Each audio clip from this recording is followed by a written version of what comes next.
महाराष्ट्राच्या ताज्या घडामोडी आणि अल्पसंख्याकांच्या हक्कासाठी प्रश्न मांडणारं पहिलं व्यासपीठ कोकण डायरी। प्रजाहित दक्ष लोकनेते रामशेठ ठाकूर यांच्या अमृत महोत्सवी जन्मदिन अभिषेकचिंतनाला अफाट गर्दी।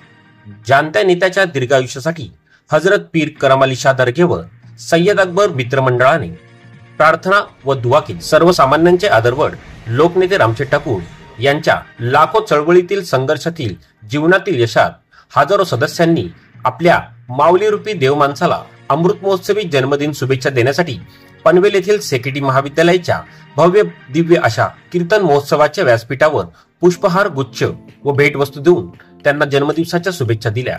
भव्य या अभिषेकचिंतन निमित्ताने अमृतमय कीर्तन महोत्सव, भारतीय नाट्य परिषद, मैदानी खेळ स्पर्धा, रक्तदान शिबिर, आरोग्य शिबिर तसेच विविध उपक्रम या वाढदिवसाच्या निमित्ताने राबविण्यात आले होते। त्यांच्या लोकसेवेचा वारसा पुढे नेणारे आमदार प्रशांत ठाकूर तसेच माजी सभागृह नेते परेश रामशेठ ठाकूर व संपूर्ण रामशेठ ठाकूर अमृत महोत्सवी समितीने या कार्यक्रमासाठी नियोजनबद्ध सुंदर अशी व्यवस्था केलेली पाहायला मिळाली।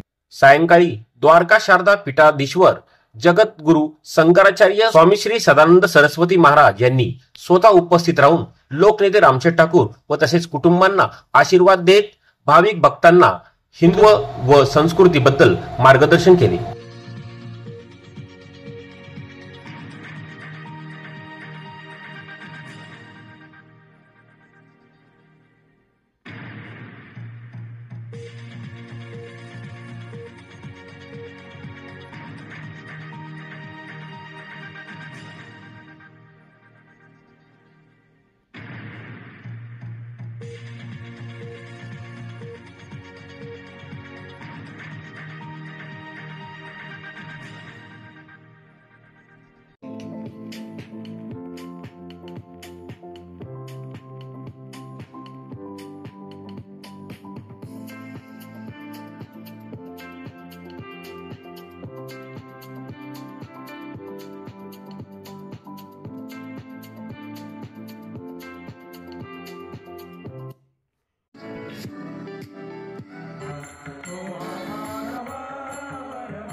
समस्त ठाकुर परिवार को, उनके जो मित्र आए हैं उनको, आप सभी लोगों को भगवान द्वारकाधीश का आशीर्वाद देते हैं और आशा करते हैं इसी तरह से आप धर्म का पालन करते रहें और सनातन धर्म हिंदू धर्म की रक्षा करते रहेंगे। द्वारकाधीश भगवान की हर हर